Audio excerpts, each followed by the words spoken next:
It's so nice finally having competent people run the Detroit Lions organization. For my whole life growing up, before Brad Holmes, Dan Campbell running this organization, we would draft people in the first round and you'd be like, man, I really hope if this works out this way, this player can really succeed. That's how it was. We had to have certain things happen for that player to succeed. Now we got players coming in that Brad Holmes and Dan Campbell find that love football and that are ready to go to be impact players from day one, early draft picks. The day 4 or the day 3 draft picks, those are all developmental pieces that don't need to start right away. There is a player in there that I really believe could be that Amon-Ra of the draft or that Malcolm Rodriguez of the draft. We'll get into that later on, but let's talk about Terrion Arnold and Ennis Rakestraw. Our first 2 draft picks. I'm extremely pumped about it because you got 2 dogs.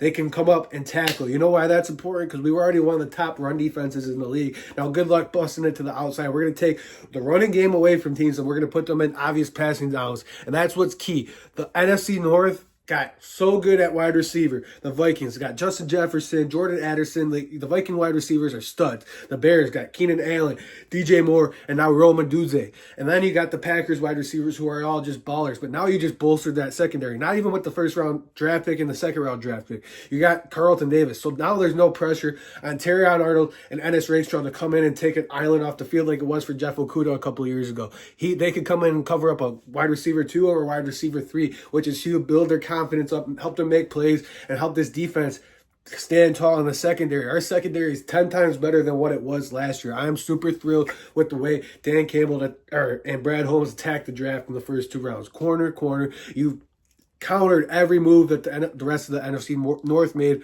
with quarterback play and the wide receiver play by revamping your secondary. And then now what that means for Carlton Davis, it's almost like a prove-it deal because we haven't extended him yet. We haven't gave him a long-term action. He's on a 1-year deal right now. And if he could become a free agent after this year, if Ennis Rakestraw and Terrion Arnold start developing into cornerback ones and you can put those 2 on the island, it doesn't give you any pressure to put a long-term extension on Carlton Davis, especially if he can't play all 17 games this year. That's what's key about it, and it gives Carlton Davis a prove-it deal. You got to prove it. You want this long-term deal from us?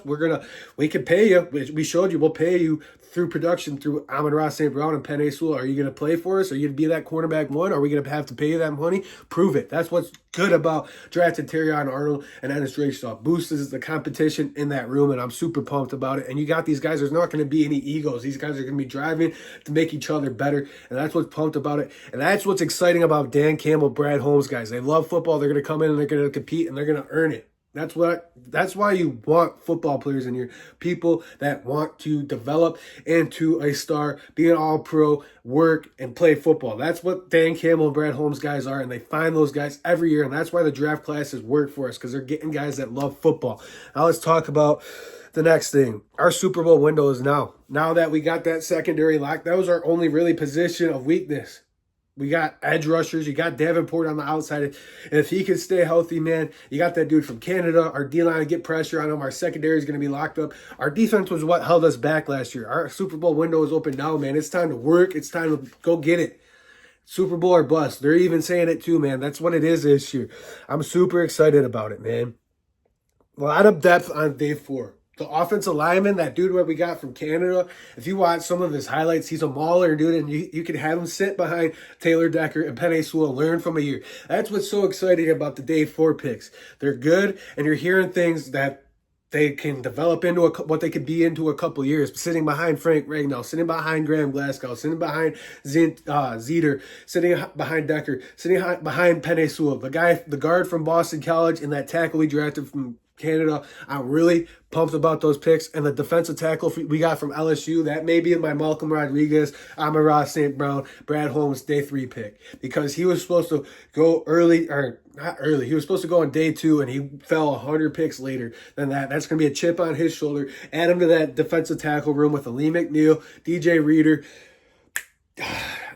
and now Mingo, I'm Soup, Broderick Martin. There's so much talent on this team that can develop. And this is what I mean by when I made a video a couple weeks ago about Brad Holmes turning this into a college roster. There's depth everywhere. So if one player goes down, there's a depth piece right there that can fill in. And there's not going to be a huge fall off, or there's not going to be a huge step back. Brad Holmes has constructed this roster. It's so nice to finally have competent people run this organization. That's why we went from ground zero to up here now, and we're still going up. Our trajectory is still going up. Our Super Bowl window is open now. It's Super Bowl or bust. Let me know what you guys think about the draft down below. Like the video, subscribe to the channel, comment down below what you guys think. I'm really excited about this draft. I'm really excited about this season. I can't wait. Rookie mini camps coming up. We'll talk more about this draft class, the developmental of Ennis Rayshaw and Terrion Arnold. I'm pumped. Let's see what goes on. I'll see you guys soon. One Pride signing out. Peace.